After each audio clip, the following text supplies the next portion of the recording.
The Scarlet Letter by Nathaniel Hawthorne. Analysis of chapters.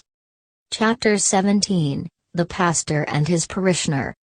Hester reveals that Chillingworth is her husband, and it is clear that Dimmesdale has crossed the point of no return. He has withheld confession long enough to have to die for his sin, as though he has traded his own soul, his own daughter, his own love all in order to preserve a semblance of self-preservation. And in return, he has lost his self-respect and will to live. Had Dimmesdale confessed earlier, there might have been the possibility not only for redemption, but also to start anew by leaving town with Hester and his daughter.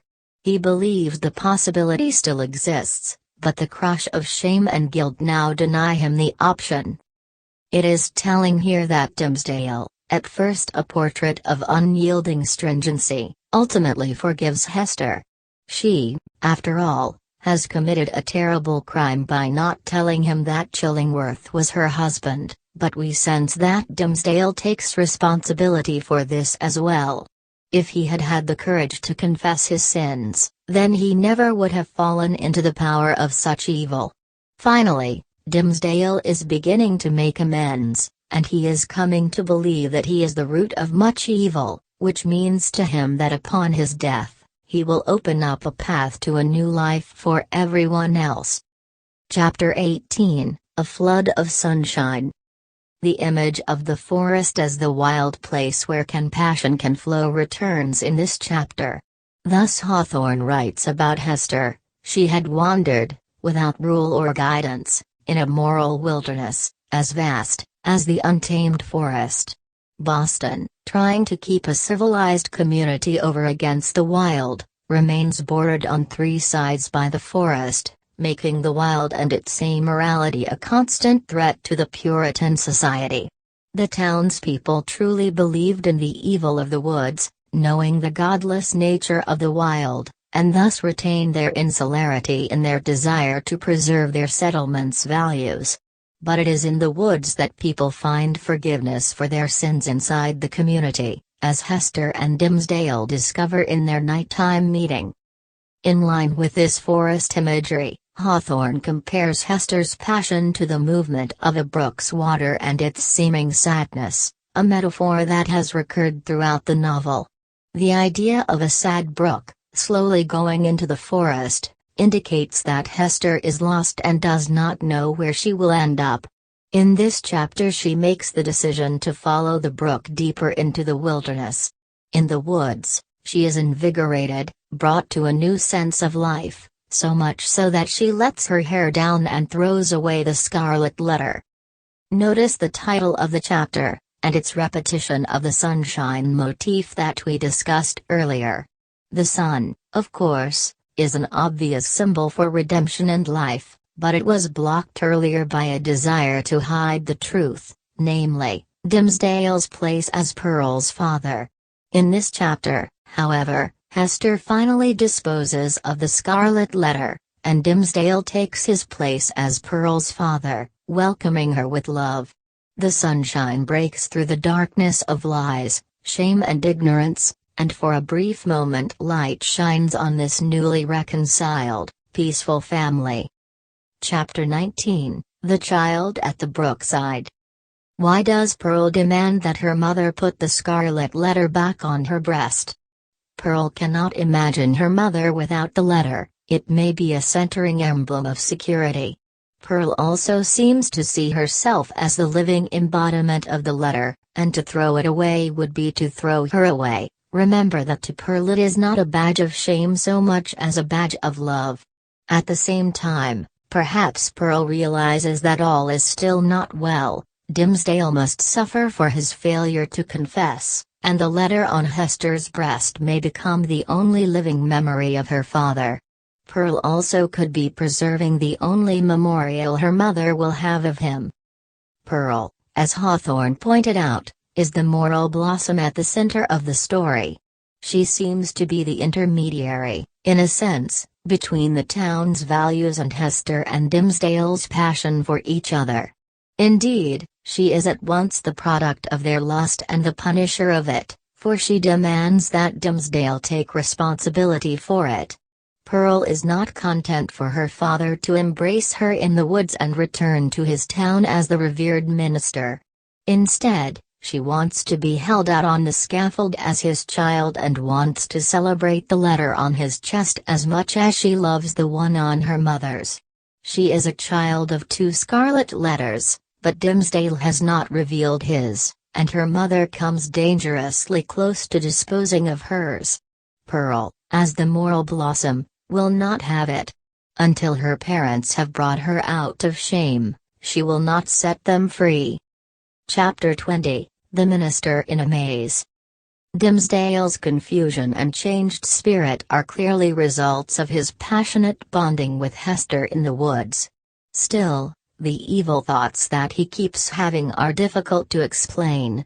It is likely that Hester has infected him with her passion to the point that he is willing to break with the puritanical strictness and start living in the romantic sense.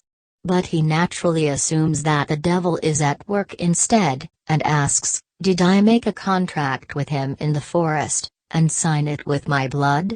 This reference to the black man, from whom Hester has claimed to have received her letter, is a fulfillment of Pearl's questions in the earlier pages. We do not know yet what Dimmesdale's election sermon consists of, but we might have some ideas. It could reflect his new learning about the importance of confession and responsibility for sin, with or without including his own confession of adultery, or he could use the sermon as a chance for personal redemption. In either case, we sense that Dimmesdale is already doomed, for he has led his congregation astray too long. We see the climax on its way. Dimmesdale, more than Hester, is set up as a martyr who must die in order to teach the town about not only the sin of hypocrisy, but also the sin of denying one's heart to preserve appearances. This is the common problem of restrictive regimes, their forced denial of true feeling in the name of a supposedly greater good. Now it is up to Dimmesdale to reveal that the good for which the Puritans strive can, in the hands of a strict regime, be distorted. A regime that aims for good might inadvertently yield the darkest evil. Chapter 21, The New England Holiday. Chillingworth prevents the lovers from absconding together, which may not be quite as good to him as if he had been able to meet his final revenge on the ship. But Chillingworth's victory serves a number of plot devices and thematic purposes. For one, it prevents Dimmesdale from getting away without public shame. If he could simply leave, he never would have to truly confront the full scope of his sin, not just the adultery, but also his hypocritical failure to take responsibility for an act he repeatedly condemned to his congregation. Chillingworth, then, is actually setting Dimmesdale free, for the Reverend will finally now confess before his congregation and gain the redemption that comes with death. In preventing Hester from leaving alone with Dimmesdale, he is preserving the status quo for just a little longer, where he remains in control.